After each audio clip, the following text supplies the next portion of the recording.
Hey everybody, Tim here with tonight's episode of Doctor Who. This is story number 2, The Daleks.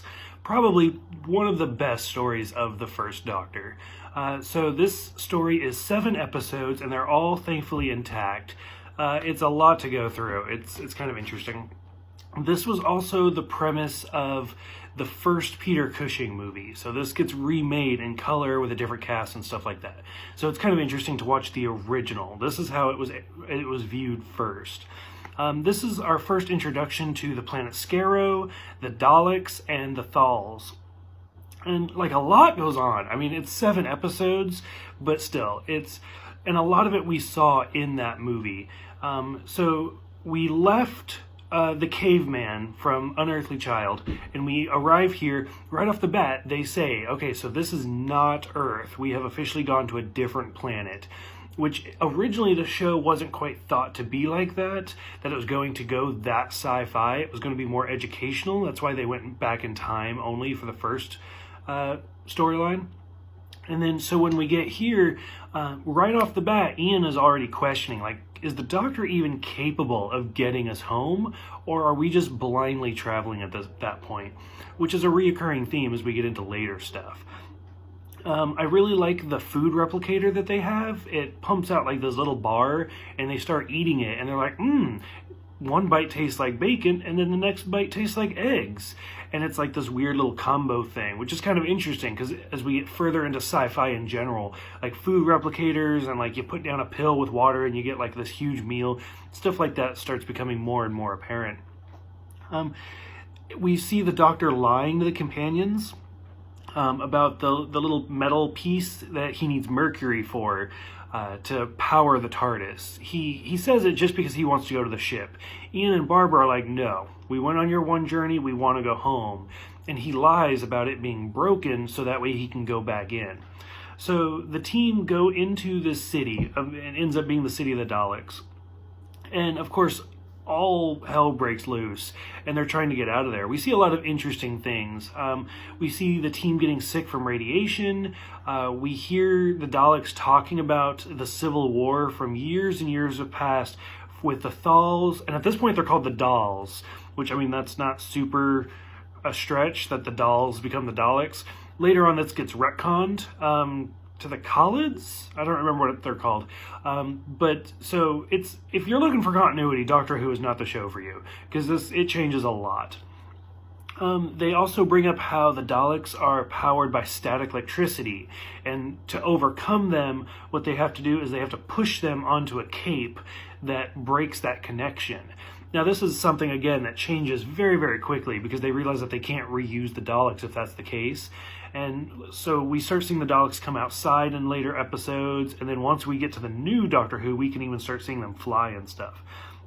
So it's interesting how simple of a design they are to begin with, and how quickly they evolve. And that's why they become probably the Doctor's most dangerous adversary.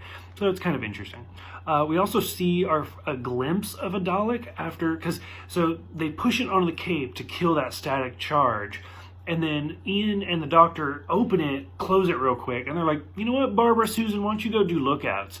And they leave, and then the men of the show, they reopen the lid, scoop out the Dalek, and put it down, and you start to just see a little claw come out. So we still haven't quite seen what a Dalek looks like, but it's still interesting that they definitely have an idea that it is a weird, deformed-looking creature. Which is funny, because the Daleks keep referring to the Thalls as being deformed, when they're just perfectly human. So at this point, Ian climbs inside, and then this is the first instance, this is the first instance for any of this, but we see a human being inside of the Dalek machine and kind of try to pilot around. This is all stuff that we'll see again and again, even into the modern Who, but it all streams from this very first episode. I think one of the things I like and dislike, because it is part of the 60s, so the Daleks have their weapon, and whenever they shoot, there's no laser, there's nothing like that. The screen just becomes a photo negative, and the person screams and falls down. So at this point, we don't actually see anything come out. It's just photo negative. So it's kind of interesting that they do the best they can, because they can't be overly violent, but they do the best they can with showing that something bad is happening. We go through all sorts of different adventures with the Thalls into the Dalek city, through the swamps and the caves and people falling over. But it's really interesting how much detail went into these 7 episodes. I mean, at this point, the first story of Doctor Who wasn't really super popular, and this episode is what basically cemented it into the sci-fi culture. This is the one that people are like, this is actually really interesting, and it kind of got people into it. Finally, we get to the end, and before they leave, I thought it was kind of interesting and noteworthy that throughout this escapade, Barbara has kind of been having a thing going on with one of the Thalls, and just before she leaves, she kisses him, or at least they kiss each other, which I think that was to kind of reestablish or first establish that Barbara and Ian are not an item, that they're just friends and they're colleagues, they're teachers, but they're not together, just to kind of break that tension, so that way we don't see that in the future episodes. Because pretty much all of the original classic Who, like especially the Doctor and the companions, weren't allowed to have any of that tension, and the companions were also kind of not supposed to be really together. So it's kind of interesting that this is establishing that right away also. I think, going through my notes, but so I really like this episode. Like, I mean, I like the first story, but I feel like this story really established who Doctor Who was as a character and who the Daleks are. I'm super excited to continue to watch them evolve. We don't see them for a little bit, but when we do, they come back in a big way. No spoilers there. But if you guys have seen this one, like I said, I feel like this is one of the most popular stories of Doctor Who, of at least the classic Doctor Who, and especially of the first Doctor. If you guys have seen this, go ahead and let me know what you think in the comments below.